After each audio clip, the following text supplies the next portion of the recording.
Welcome to Spotlight. I'm Colin Lowther. And I'm Liz Wade. Spotlight uses a special English method of broadcasting. It is easier for people to understand, no matter where in the world they live.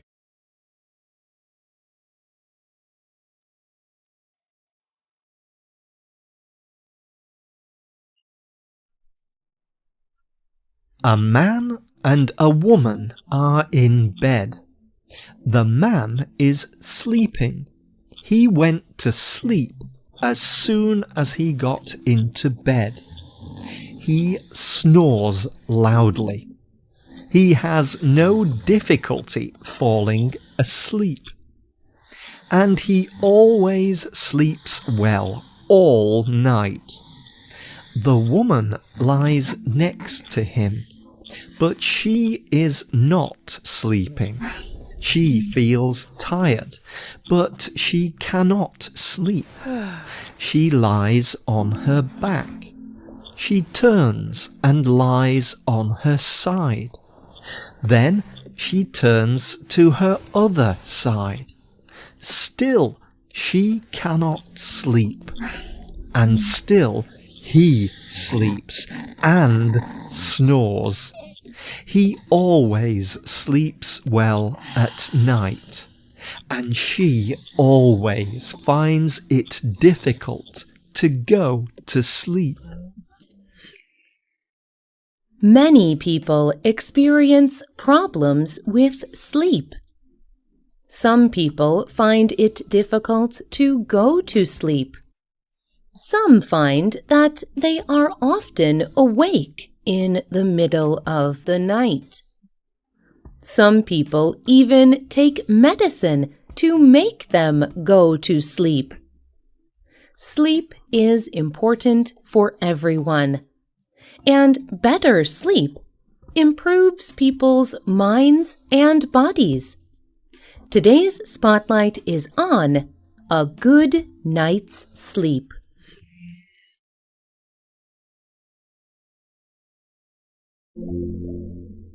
All humans have a basic need to sleep, and we normally sleep at night. Our bodies have a kind of clock in them that is linked to daylight. When it gets dark, our bodies prepare for sleep. And scientists have discovered that our bodies change during sleep. Our heart rate and body temperature both drop. Our brain waves change too. We experience about 5 different cycles or periods of sleep each night. Each cycle lasts about an hour and a half. In each sleep cycle, we experience different sorts of sleep. Non-REM and REM are the main sorts of sleep. REM stands for rapid eye movement. In non-REM sleep, our eyes do not move much. But in REM sleep, our eyes move quickly. We also dream most during REM sleep. But how much sleep do people need? An average adult needs about 7 or 8 hours of sleep every night. But everyone is a little different. Some people need more sleep. Some people need less.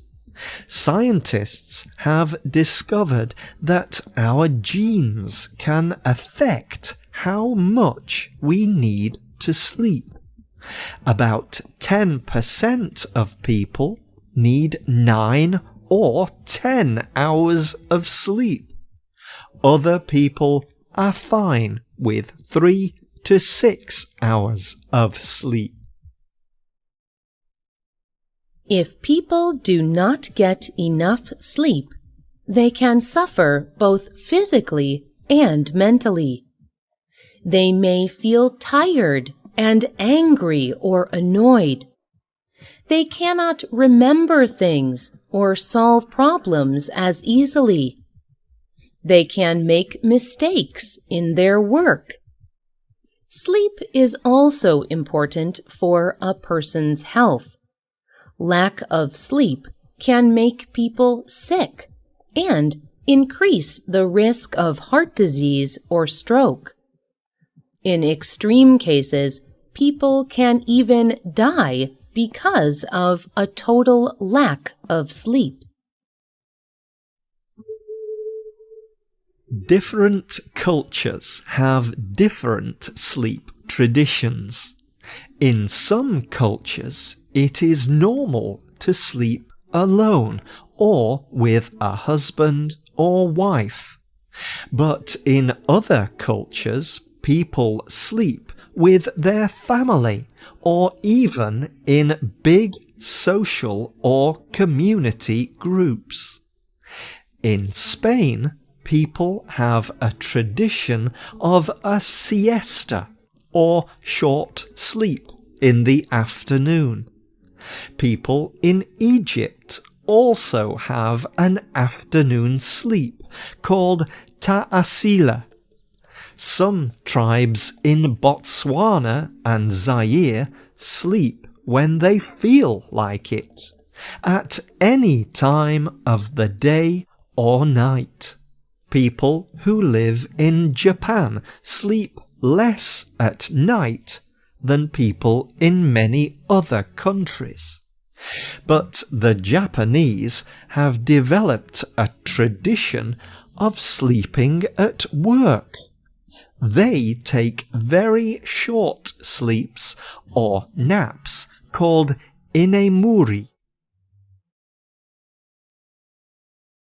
History can also teach us about sleep traditions. Roger E. Kirch is an historian at Virginia Tech in the United States. He researched how people slept in the past. He examined hundreds of old documents, and he discovered that people used to sleep in a different way from most people today.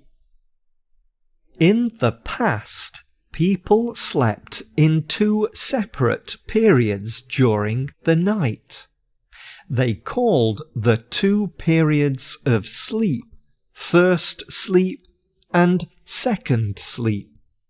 Between these 2 sleeps, they were awake for 1 or 2 hours.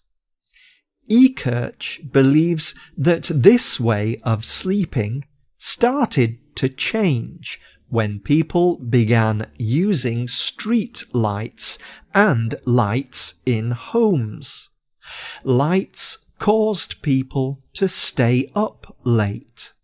They no longer had time for 2 sleeps. People forgot about first sleep and second sleep, but some people still have a period of being awake in the middle of the night. They can think that they have a sleep problem. But experts like E. Kirch think that this may just be a natural way to sleep. E. Kirch told the Huffington Post, "People who suffer from middle-of-the-night sleeplessness should understand something. Seen from history, their sleep may well be completely normal." So it may be frustrating, but if you wake in the night, you may not have a sleep problem. You may just sleep more like your ancestors. There are many other common sleep problems. Experts say that there are many reasons for poor sleep, but they also advise how to create good conditions for sleep. They say you should make sure that the place where you are sleeping is dark. Melatonin is a chemical produced by the body. This chemical helps control sleep. Melatonin reacts with light. That is why people find it much harder to go to sleep in a light room.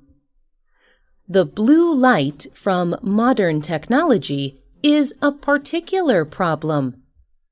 Professor Charles Czeisler of Harvard told the BBC, "Light most powerfully influences your body clock. Being near light, especially short wavelength bluish light at night, will reset our body clock to a later hour. This will delay the release of the sleep-encouraging chemical melatonin. This will make it more difficult for us to get up in the morning."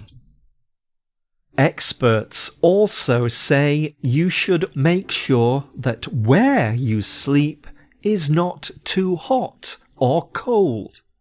Your body has a natural drop in temperature when you go to sleep. So if you move from a warm room to a cool room to sleep, you will help that natural process. You should prepare for bedtime and create a calm atmosphere. With a good night's sleep, you can have a good day. Do you sleep well at night? Or do you have sleep problems? What do you do to help you get a good night's sleep? Tell us about it. You can leave a comment on our website or email us at radio@radioenglish.net. You can also comment on Facebook at facebook.com/spotlightradio. The writer of this program was Katie Blake. The producer was Bruce Gulland. The voices you heard were from the United Kingdom and the United States. All quotes were adapted for this program and voiced by Spotlight. You can listen to this program again and read it on the internet at www.radioenglish.net. This program is called A Good Night's Sleep.